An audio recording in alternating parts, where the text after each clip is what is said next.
Look, let's say you're socially anxious. Okay, so what happens when you're socially anxious? You go to a party, your heart's beating. Why? The party is a monster. Why? Because it's judging you. And it's judging you, it's putting you low down the dominance hierarchy, because that's what a negative judgment is. And that interferes with your sexual success. And that means that you're being harshly evaluated by nature itself. Right? So you are confronting the dragon of chaos when you go into the social situation. And so what do?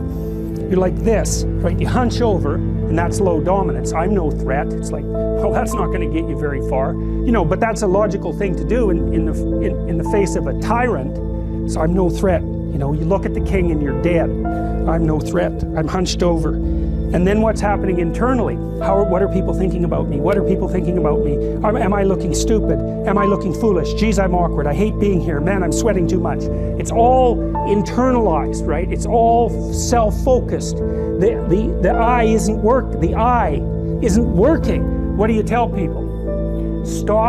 Don't stop thinking about yourself, because you can't. It's like, don't think of a white elephant. White elephant, white elephant, white elephant. You can't tell someone to stop thinking about something because they get caught in a loop. What you do with socially anxious people is you say, look at other people. Look at them, right? Why? Because if you look at them, you can tell what they're thinking.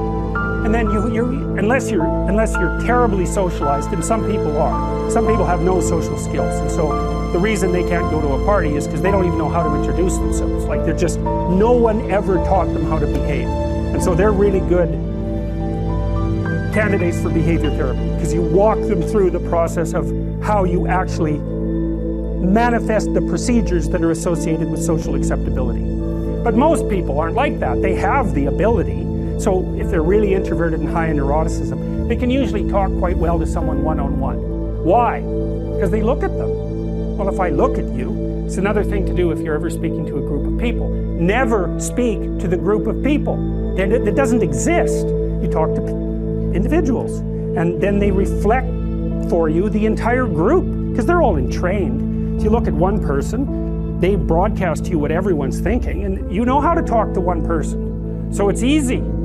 So as soon as you focus on the person, not you, push your attention outward, use your eye, you push your attention outward, and you start watching, well, then all your automatic mechanisms kick in, and you stop being awkward. Because if we're talking, and I'm looking here, I don't know what you're going to do next, and I'm going to put disjunctions into they're like bad chords in the melody of our conversation, and the reason is I'm not paying attention. So that's why the eye is the thing at the top of the pyramid. It's like the thing that enables you to win the set of all possible dominance hierarchies is the eye. Pay attention. Pay attention. That's the critical issue. That's why the Egyptians worshipped Horus.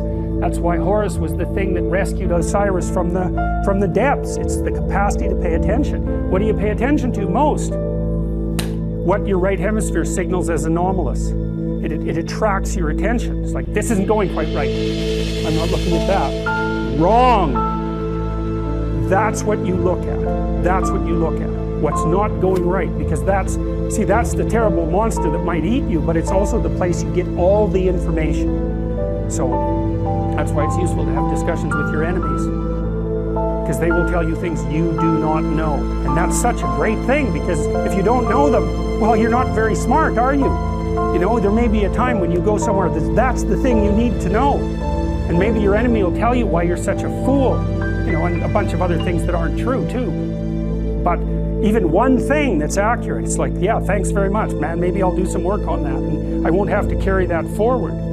So, and then that's part of the reason, again, why the terrible predator, it's always the terrible predator that has the gold. It's like, it's the person who delivers the message you do not want to hear. So it's rough, but it doesn't matter. Life is rough.